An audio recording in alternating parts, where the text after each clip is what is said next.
Na carta de Paulo à Igreja de Roma, no capítulo 13, ele faz o seguinte comentário: vai alta a noite e vem chegando o dia.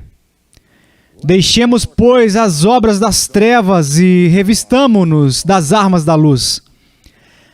Andemos dignamente como em pleno dia, não em orgias e bebedices, não em impudicícias e dissoluções, não em contendas e ciúmes, mas revesti-vos do Senhor Jesus Cristo e nada disponhais para a carne, no tocante às suas concupiscências. Agora eu tenho certeza que muitos de vocês que acabaram de me ouvir ler este texto estão cientes de um incidente histórico muito incomum associado a esta passagem. Quantos de vocês aqui têm uma ideia aí do que eu estou falando na mente de vocês? Deixa eu ver essas mãos, eu vejo algumas. Séculos atrás, havia um jovem que era muito brilhante e bem radical, cuja a mãe dele era uma cristã e cuja mãe orava por ele diariamente, esperando que este jovem enxergasse os erros dos seus caminhos e assim por diante. E em uma ocasião, depois de supostamente ter passado a noite toda farreando, e agora ele estava em um estupor, uma espécie de ressaca. Ele estava caminhando pelo jardim e havia algumas crianças brincando no jardim. E elas estavam brincando. As crianças estavam jogando um jogo que havia um refrão que foi usado no jogo. E as crianças gritavam umas com as outras. E o refrão era este: Tolelegue, tolelegue, tolelegue. Que literalmente, embora não para o propósito do jogo, mas literalmente pode ser traduzido como pegue e leia, ou tome e leia. E este homem que estava passando, parou no seu caminho, e ele teve uma sensação avassaladora da intrusão em sua vida da providência divina, pois lá no jardim ele enxergou uma cópia do Novo Testamento. E ele tinha acabado de ouvir essas crianças gritando: pegue e leia, pegue e leia. E então ele se aproximou e ele pegou as escrituras e ele abriu o texto aleatoriamente para cair onde quer que caísse. E quando isso aconteceu, seus olhos caíram sobre essas palavras: não em orgias e bebedices, não em impudicícias e dissoluções, não em contendas e ciúmes, mas revesti-vos do Senhor Jesus Cristo e nada disponhais para a carne no tocante às suas concupiscências. E quando ele leu essas palavras, foi como se cada palavra deste texto fosse uma flecha que perfurou a sua alma. E a sua consciência ficou tão agitada por isso, que ali mesmo, naquele lugar, ele se converteu ao cristianismo. O nome dele, como eu tenho certeza que vocês já reconheceram, era Aurélio Agostinho, mais tarde bispo de Hipona, e considerado por quase todos os historiadores como o maior teólogo dos primeiros 1000 anos da Igreja cristã. Agostinho se converteu por uma passagem que falava diretamente a respeito do conflito na vida entre a carne e o espírito. Eu me lembro de apenas alguns anos atrás que Rod Serling, que foi o criador de Twilight Zone, entrou em uma relação comercial com Bennett Cerf e um grupo de outros homens que estavam tentando encontrar maneiras de descobrir novos talentos no mundo literário. E eles criaram diferentes concursos para que os jovens escritores se envolvessem neste empreendimento em particular. E como parte dessa aventura, desses vários homens, cada um pegou um dos clássicos ingleses na literatura e escreveu uma revisão crítica disso. Bennett Cerf talvez escrevesse sobre Shakespeare, outra pessoa sobre Milton e assim por diante. Bem, em qualquer caso, Rod Serling foi incumbido da tarefa de escrever uma resenha crítica sobre Santo Agostinho, a famosa obra de Santo Agostinho, as Confissões. Quantos de vocês, aliás, já leram as Confissões de Santo Agostinho? Ok, esse é um número muito pequeno neste grupo. E se o número for o mesmo na televisão, deixe eu admoestá-los agora e dizer o seguinte: o que minha mãe costumava dizer em uma situação como essa é que ela pegava esse dedo dessa mão e um dedo dessa mão, e ela colocaria eles juntos, assim, ó. E ela dizia: que vergonha! Agora escute, se você é cristão há um ano e ainda não leu as Confissões de Santo Agostinho, que vergonha! Esse é um clássico ao qual nós precisamos ser expostos. Agora, aqui, Rod Serling, ele leu e ele veio, em sua revisão, ele disse: seus comentários, as suas críticas, no seu julgamento, este livro foi um dos livros mais superestimados na história da literatura ocidental. Ele disse, simplesmente não merece o status e a fama de que ele desfrutou ao longo dos séculos. E nessa crítica, o ponto que o tornou tão severo foi que ele estava convencido que o livro havia sido escrito por alguém que tinha uma preocupação neurótica com a culpa. E ele chamou a atenção para uma passagem em as Confissões que ilustraria o seu julgamento. Agostinho tinha essa preocupação adolescente e neurótica com a culpa. Foi a história em que Agostinho relembrou, quando um homem velho, as coisas que havia feito na sua vida, da qual ele mais se envergonhava. E ele se lembrou de um incidente que aconteceu quando ele era um adolescente, onde ele havia se envolvido com alguns outros rapazes na adolescência, com aquelas brincadeiras em que esses caras entraram no pomar particular de alguém e arrancaram toda uma pereira. E eles se serviram das peras que pertenciam a outra pessoa, roubaram todas essas peras e então saíram. E Agostinho agora, 50 anos depois, está de luto por causa dessa brincadeira de infância. E Rod Serling diz, dá um tempo, Agostinho. Quero dizer, o que há com você? Quero dizer, as pessoas aqui são culpadas de adultério e de assassinato e de furtos e essas coisas sérias. E aqui está esse cara todo exercitado por causa de roubar algumas peras quando ele era uma criança. Mas Agostinho explicou o que o fez sentir tanto remorso. Não foi o mero ato de roubar essa fruta.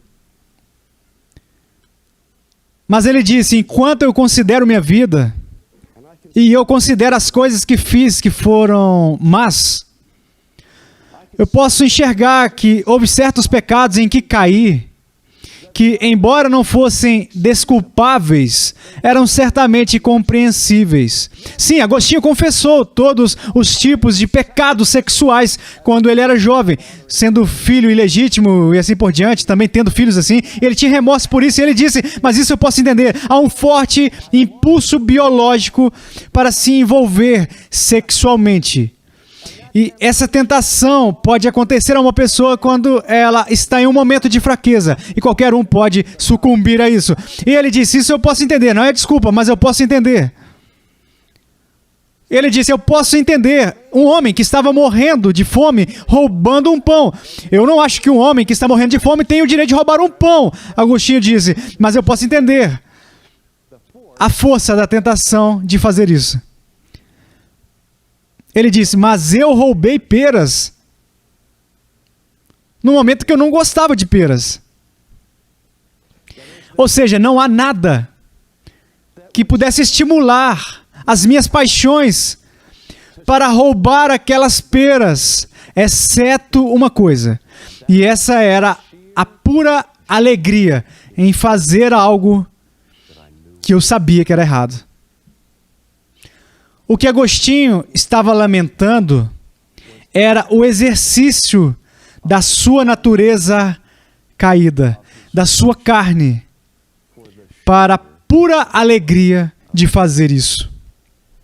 Disse-se que um dos crimes mais egoístas já cometidos é o crime de vandalismo. Porque o vandalismo não traz nenhum benefício para a pessoa que realiza a ação, exceto o puro prazer de prejudicar alguém ou a propriedade de outra pessoa. Geralmente, no caso de pessoas que eles nem conhecem. Na semana passada, Bob levou um tiro na janela traseira do seu carro. E quando a polícia chegou, eles disseram o quê? Quantos na vizinhança? Algo como 50 casos havia acontecido em que os jovens simplesmente andavam de carro e usavam seus rifles. Eles estavam descarregando as suas armas nos carros das pessoas, pessoas que eles nem conheciam, pessoas que não tinham feito nada para eles. Não havia relação de animosidade, mas pela pura diversão de fazer algo mal. Jovens, sim, provavelmente, eu não sei, causando prejuízo de vários milhares de dólares em danos a propriedades de outras pessoas. Mas, senhoras e senhores, isso não é algo que é feito simplesmente por selvageria desenfreada ou maldade das pessoas. Na noite passada, eu estava lendo mais uma vez a história do Holocausto na Segunda Guerra Mundial. E eu estava lendo particularmente sobre o que aconteceu na Polônia, pouco antes do estabelecimento do gueto de Varsóvia e a criação do acampamento de Treblinka, onde os estágios iniciais da solução final do genocídio estava sendo elaborada. E eu li a respeito de mulheres que estavam grávidas em seu 9º mês, que foram forçadas a se levantar em vagões de gado e darem à luz a seus filhos, sem nem mesmo ter o benefício de deitar, e onde a mãe e a criança iam morrer. E eu li essas atrocidades uma e outra vez, dizendo a mim mesmo, como é possível que um ser humano possa fazer essas coisas a outro ser humano? E por mais surpreendente que seja, eu me perguntei, no caso do Holocausto, não foi um ser humano fazendo isso com outros seres humanos. Foram 8 milhões de seres humanos sofrendo nas mãos de uma rede de pessoas que estavam envolvidas nisso. Diariamente, sistematicamente, em Auschwitz, 8.000 pessoas todos os dias eram mortas. Eram cremadas, assassinadas. Você percebe quantas pessoas são necessárias para matar 8.000 pessoas todos os dias? Veja, este não era apenas um caso isolado de Charles Manson.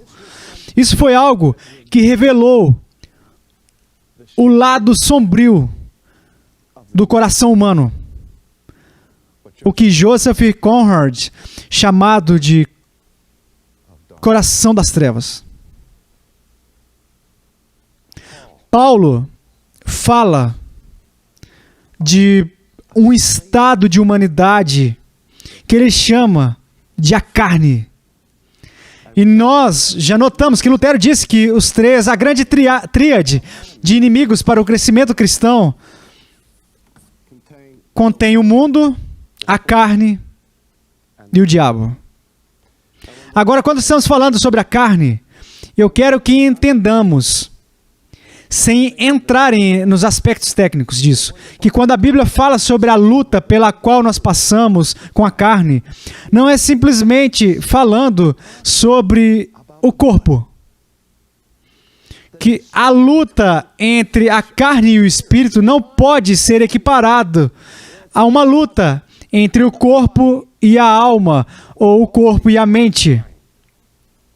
Mas sim sobre o que o Novo Testamento está falando quando fala sobre essa luta feroz que acontece na vida cristã entre a carne e o espírito. É a luta entre o poder do pecado na nossa humanidade caída natural contra a influência de Deus, o Espírito Santo, nas nossas vidas. De modo que toda a luta e processo de santificação envolvem o que Paulo chama de guerra. Há uma guerra acontecendo. E é uma guerra entre a carne do homem e o Espírito de Deus. Agora eu fico tão irritado quando eu ouço pregadores que se levantam e dizem: venha a Jesus e todos os seus problemas vão acabar. Porque simplesmente isso é uma mentira. A minha vida não se complicou até que eu me tornei um cristão. Antes de ser cristão, embora eu não fosse feliz, eu tinha um relativo grau de paz. Eu sabia que estava fazendo coisas que eu não deveria fazer. Quer dizer, eu não havia aniquilado totalmente a minha consciência, mas estava caminhando a isso. Quero dizer, ao repetir certas ações, você pode tanto cauterizar a consciência e colocar calos na alma, que antes talvez você sentisse uma pontinha, uma pontada de culpa. Agora você pode fazer essas coisas por meio de repetição que não te incomoda mais e você experimenta o que a Bíblia chama de dureza de coração. Mas quando eu vim para Cristo, eu encontrei uma nova consciência. E agora coisas com as quais eu não me preocupei antes se tornou uma questão de preocupação ética. E a vida era complicada. E não teria sido bom se eu tivesse dito, bem, o que eu fiz quando me converti foi negociado na carne, fui comprado no espírito e depois eu vivi feliz para sempre. Essa é a luta da santificação. Embora o poder da carne esteja quebrado e o poder da carne agora esteja subordinado ao Espírito em uma medida muito real na regeneração, a carne, senhoras e senhores, não é totalmente aniquilada na conversão. A guerra continua. Agora escute o que o apóstolo diz no capítulo 8 de Romanos. Ele diz no versículo 4, a fim de que o preceito da lei se cumprisse em nós, que não andamos segundo a carne, mas segundo o Espírito. Porque os que se inclinam para a carne cogitam das coisas da carne, mas os que se inclinam para o Espírito das coisas do Espírito. Porque o pendor da carne dá para a morte, mas do Espírito para a vida e paz. Por isso, o pendor da carne é inimizade contra Deus, pois não está sujeito à lei de Deus, nem mesmo pode estar. Portanto, os que estão na carne não podem agradar a Deus. Agora, qual é o tema desta série de palestras? Agradar a Deus. E aqui está o que o apóstolo diz: os que estão na carne não podem agradar a Deus. Que Deus não se agrada, Ele nunca se agrada com um estilo de vida caracterizado pela carne. Agora, quando ele diz isso, significa que o que Deus odeia são as coisas físicas? Muitas vezes é assim que este versículo foi interpretado e outros versículos semelhantes. E então os cristãos pensam que ser espiritual significa negar o corpo e que tudo o que tem assim, qualquer coisa a ver com a fisicalidade deve necessariamente estar errado.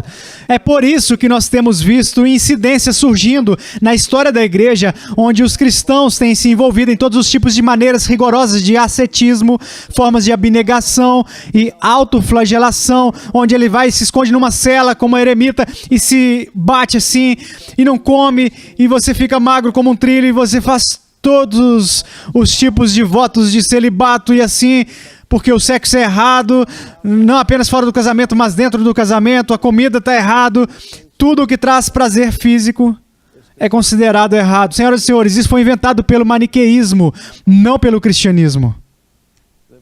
A primeira afirmação que Deus faz sobre o mundo físico é o quê? Ele olha para aquela ordem física e diz, isso é bom. Platão chegou à conclusão de que qualquer coisa física está tão distante do espírito puro que por sua própria fisicalidade é imperfeito. E de modo, então, que o ideal do grego para a redenção seria ser libertado do corpo. O corpo é visto como a prisão da alma. Não tão judaico o cristianismo. O cristianismo não acredita na ressurreição vinda do corpo, mas na ressurreição do corpo. Então, quando a Bíblia fala sobre a guerra entre a carne e o espírito, não está falando que a matéria é má e o espírito é bom. Não, não, não. Se você olhar em Gálatas, onde Paulo apresenta as obras da carne, o que ele diz? As obras da carne incluem coisas como embriaguez, adultério, fornicação. Agora vamos parar por aí por um segundo. Isso indicaria o quê? Pecados físicos. A embriaguez é algo que acontece quando nós temos um apetite físico, um desejo físico por álcool e nos exageramos nessas coisas e assim ficamos bêbados. Obviamente podemos ver a conexão entre o corpo e a ação ali. O adultério é um pecado físico. É sucumbir, de novo, aos instintos biológicos e às paixões, onde Deus disse não. Mas se você olhar para essa lista, ele continua e fala sobre mentira, inveja, ódio. Agora, obviamente, você não pode mentir, invejar e odiar fora do seu corpo. Mas isso não são ações físicas. Isso tem a ver com atitudes e disposições do corpo. Você olha para isso. Inveja. Eu mencionei agora mesmo o pecado do vandalismo. Por que você acha que o vandalismo acontece? O vandalismo é simplesmente a ação externa da inveja interna. A atitude básica do vândalo é esta: se eu não posso desfrutar do que você possui, eu não vou ter certeza de que você também, eu vou ter certeza de que você também não poderá aproveitar. Ele não rouba simplesmente para si mesmo, mas sim o destrói para que ninguém possa apreciá-lo. Em certo sentido, esse é um grau pior do que o roubo, na verdade, mas vem por um espírito de inveja dos bens de outras pessoas. Você tem alguma ideia de quão destrutivo, por exemplo, para as relações humanas a inveja é? Quantas maneiras as pessoas são violadas, motivadas pela inveja? Quantas vezes você foi caluniado, você foi atacado injustamente por causa da inveja de alguém? Você já se perguntou por que na ordem de prioridades de Deus, Deus colocou a inveja no top 10, no top 10 das leis? Não cobiçarás. O Novo Testamento nos ensina que se outra pessoa receber um benefício, algo bom acontece a elas. Nós devemos nos alegrar com a sua boa sorte, em vez de nos alegrar em sua queda. Existe uma expressão cínica no golfe. Não gosto disso. E é o seguinte: cada tacada de golfe faz alguém feliz. Cada tacada de golfe deixa alguém feliz. Se um cara bate na água, não o deixa feliz, mas certamente deixa o seu oponente feliz. Mas o que eu amo enxergar num torneio de golfe é onde todos torcem por todos, para outra pessoa que está jogando ter o seu melhor e ter alguém ganhando em vez de outra pessoa perdendo. Há uma diferença, porque você não deseja uma má sorte para outra pessoa. É isso que nós fazemos quando sucumbimos à inveja. Então, o que estou tentando chegar é o seguinte: que a carne se refere à velha natureza caída. Agora, no tempo restante, deixe de fazer essa pergunta. A Bíblia diz que a mente carnal é morte. Ter uma mente espiritual é a vida e paz. E a mente carnal está em inimizade com Deus. E diz: mas você não está na carne, mas no espírito. Mas aqui está o problema. Vocês podem estar no espírito, senhoras e senhores, mas ainda mentem. E ainda invejam. E sim, até mesmo ainda cometem adultério. E ainda ficam bêbados. Em outras palavras, nós continuamos a realizar as obras da carne, embora estejamos no espírito. Agora eu sei que há alguns que dizem: ou você está na carne ou no espírito, que você não pode ser um cristão carnal. Agora, quando Bill Bright, eu acho que ele fala sobre isso de uma forma pastoral muito significativa, onde ele estava dizendo às pessoas, olha, você tem essas influências, essa guerra acontecendo, quem vai estar no trono? Quem vai ser o vencedor? Você vai viver em aquiescência ao Espírito Santo ou vai se entregar à sua carne para o resto da sua vida? E ele está falando sobre uma vida cheia do Espírito, que vê a ênfase no nível do Espírito em vez do nível da carne. Mas algumas pessoas desenvolveram a partir disso e de outras teorias de que existem todos os tipos de cristão. Cristão carnal, que não tem o Espírito de Deus, e o cristão espiritual, que não é mais carnal.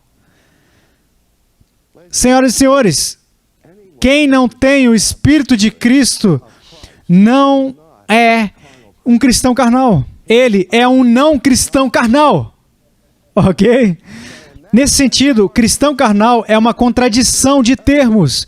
Se uma pessoa é simplesmente carne, o que o Novo Testamento chama de carne, sem o Espírito Santo habitando nela, então ela está fora do reino de Deus. Ela não pode agradar a Deus. Mas ainda, se uma pessoa tem o Espírito Santo habitando nela, essa pessoa pode fazer coisas carnais. Essa pessoa ainda pode lutar com a carne. Mas ela é uma pessoa espiritual. Agora é uma questão de decreto, de quanto nos submetemos ao Espírito Santo. Quem agrada a Deus é quem busca o fruto do Espírito na sua vida.